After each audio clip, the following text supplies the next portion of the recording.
Hi, I'm Steve Bennett, Ventura County Supervisor, and we sure appreciate you taking the time to learn more about our foster care system here. I think we can all remember that when we were growing up, how much we counted on and depended upon the adults in our lives, particularly our parents and the extended family that supported us as we were growing up. It would have been almost impossible to really develop in our society without that support. We have foster children here in Ventura County that have been completely cut off from that extended family, from that parental support. And if this happened in a small village, everybody in that village would come together and become that extended family for those children. I have been so impressed with everybody that touches the foster care program.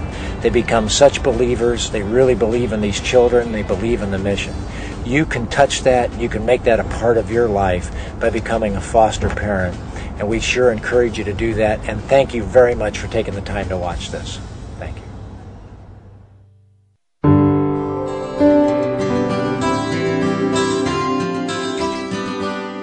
Ventura County, California is a beautiful place to live. From its coastal beaches to its majestic lakes, Ventura County is known for its great weather and safe neighborhoods. From Thousand Oaks to Oakview, Port Hueneme to Simi Valley, Ventura to Oxnard. Ventura County is truly a wonderful place to live, but Ventura County has a need. There are many foster children in need of loving homes. In the next few minutes, you will meet foster care parents who have taken on this noble challenge. Ordinary people changing the lives of children throughout Ventura County.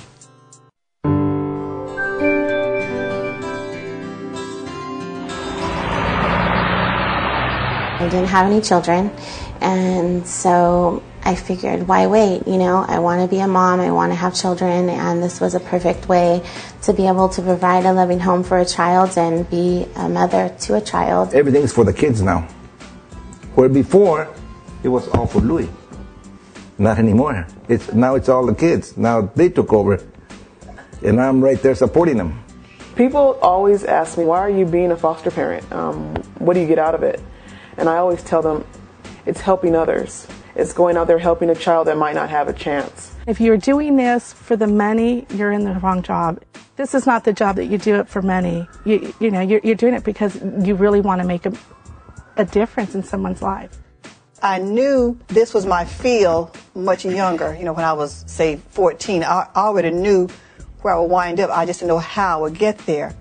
But I had a chance to get there, and now there's no turning back. Once you get into it and it's for you, you'll survive.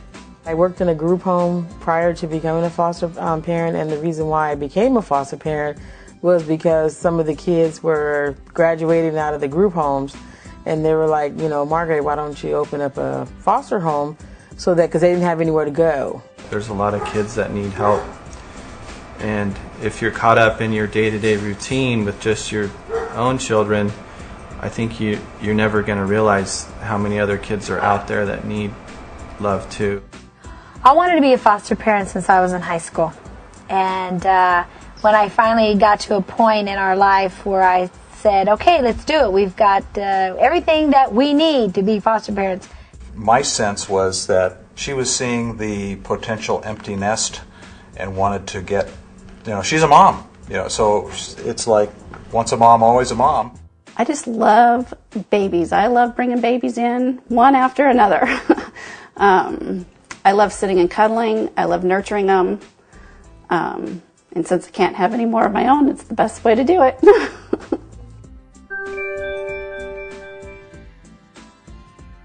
The process is going to an orientation meeting. The 24 hours of training, paperwork, home inspection, fingerprinting. Once our fingerprints came in, they called us the next night for a baby. It costs $0. A lot of people have that in their mind that becoming a foster parent costs money. They are there to help you anyway, and it's free.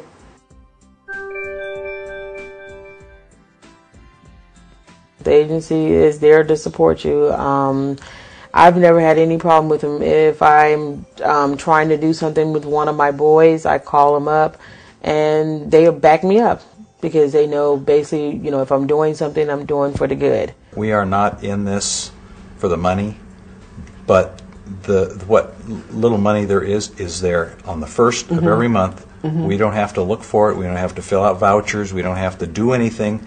It's done. There's a lot of support from this county. When I first became a foster parent, it was the agency and the foster parent. And now it has come to where I almost feel like we're working together instead of working two separate places. And I think that's a huge improvement. The court system is more open to listening to foster parents, and the social worker themselves are more open and listening. The foster care program includes several components: licensing, training, placement, and ongoing case management. The program also handles the placement of children in foster homes, attempting to find the best possible match that will benefit everyone concerned. Once you are licensed and complete the training, a placement coordinator will contact you by telephone to see if you are available to take a child. If it seems like a good match, they will bring the foster child to your home and go over immediate needs as well as long-term goals. A social worker will visit you at least once a month until the child gets settled in comfortably. They will provide you with complete information on your child's medical needs, emotional stability, and educational issues.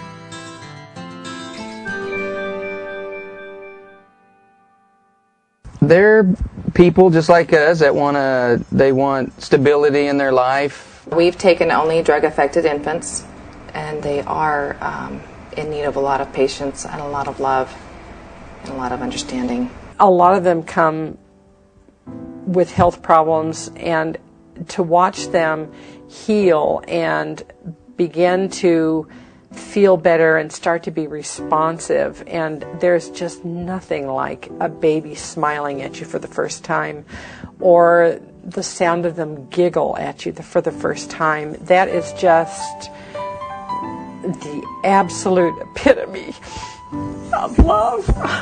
Gosh, excuse me. There's just nothing greater. And to see some of these little kids that we get that have been so badly abused, and you think when you get them that there's absolutely no hope that they're going to be okay.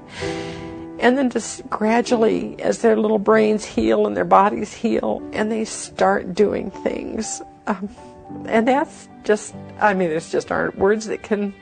Yeah, and the doctors are oftentimes so amazed by their progress. The second child that I got into my home, that came to my home, she ate so much food the first night that I got her that she got sick.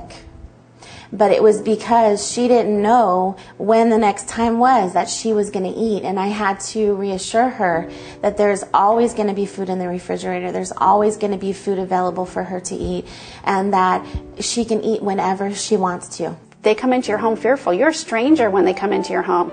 And we teach kids in this society to be afraid of strangers, and then we take them from their home and we put them in a stranger's home. So they're going to be afraid. And so just being gentle with them, taking your time with them, and showing them that this is their bed, this is where they can put their clothes. This is the refrigerator, it's full of food. You can have food whenever you want, just about.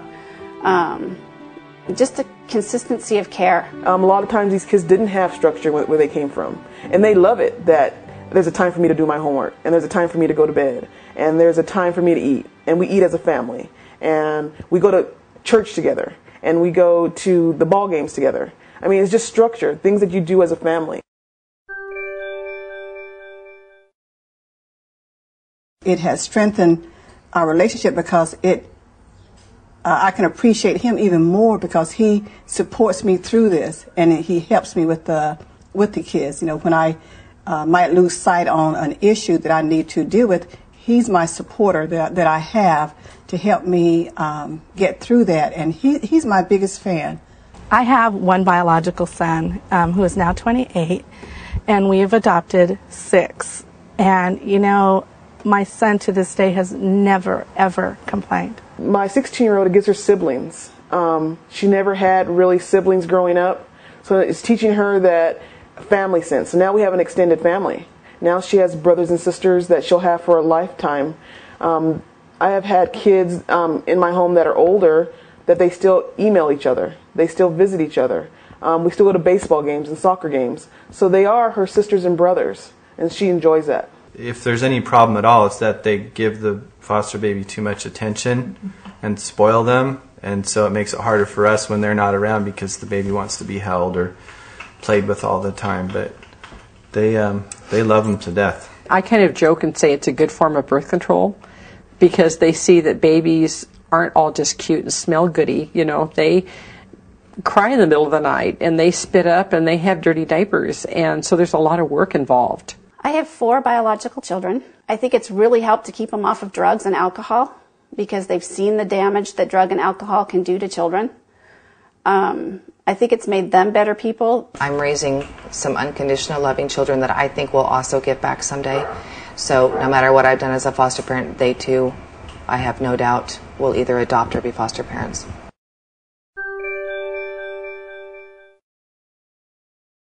Well, my first placement, when they told me that she was going to be up for adoption, I got kind of nervous because I'm like, I don't know if I'm ready to make that decision, you know, and that, you know, big of a commitment. And so I just gave it a lot of thought, talked to my family, talked to my friends, and ended up about almost 2 years later adopting her. And she's now my daughter, and she has my last name. And my dad never told me that he was proud of me until the day that I adopted my daughter. And he said, Lori, I am so proud of you. And he was so excited that I had turned out to be the woman he wanted me to be and to be able to give a child such a blessed life, you know. So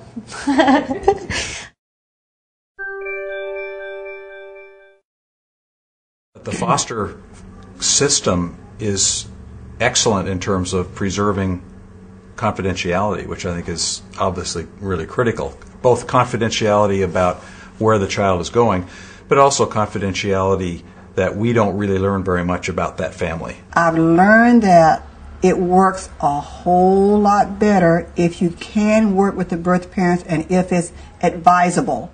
She didn't want to communicate, and I was able to write a letter and just to let her know that about her son. And but see, her reason for not communicating was because of shame. And it was all on her. She didn't want to have to justify to me. And she didn't know that I wouldn't be judgmental on her. I have never to this day, with all of my kids, ever talked negative about a birth parent. It does not matter what that birth parent has done. The kids love their birth parents, and they will always love them. So if they see that you can work with the birth parent, I tell you what, it makes their living in your home a whole lot better. I've had kids that tell me, you deal with my mom and you know what my mom is about. You know, you're telling me not to talk about my mom or, talk to your mom, and you're telling me I should be doing this. Why are you telling me this? I said, because that's your mom. I said, no matter what your mom will do, that's still your mother. I said, your mother just has some problems, and, if she didn't have those problems, she would be a good mom.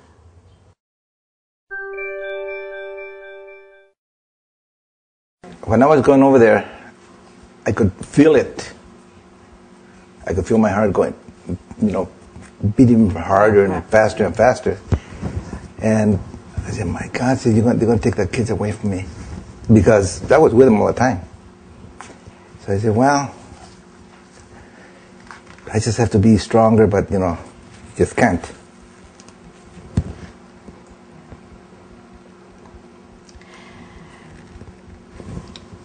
You can't. It wasn't until she left that all of a sudden, my emotions started bubbling and realizing that just the short period that she was here, that she left something, that I drew to. I get a little depressed, but I don't usually have time to be depressed because another child comes in. But it's hard, but you just have to remember why you're doing it. And if it's a reunification, it's so much more worth it. If they're going to go back to mom or dad or a relative, that's the best part of it. And you have to keep focused on that.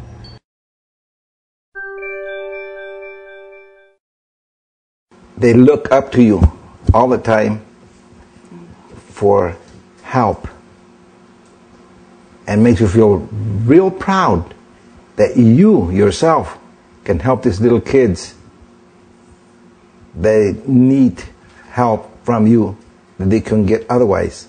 The reward at the end is good, especially when you got the kids, coming back thanking you for, what you did for them.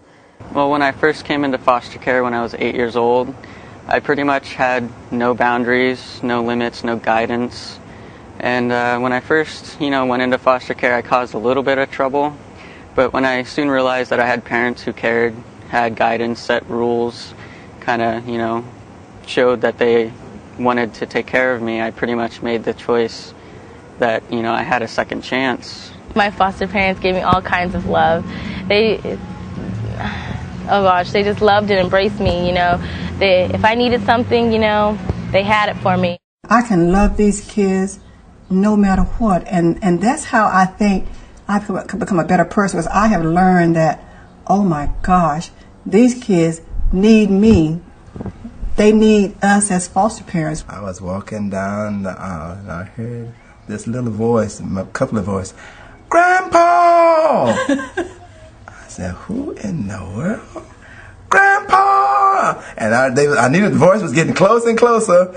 And I looked around. It was two of one of my ex-foster children, two little girls. And they was running down the aisle calling me Grandpa. And so, that just, what did you do? You just melt. I'll tell you. It's very rewarding to know that you yourself has contributed to this child's life and to making them a better person, and to provide them with, the care and support that they've always wanted.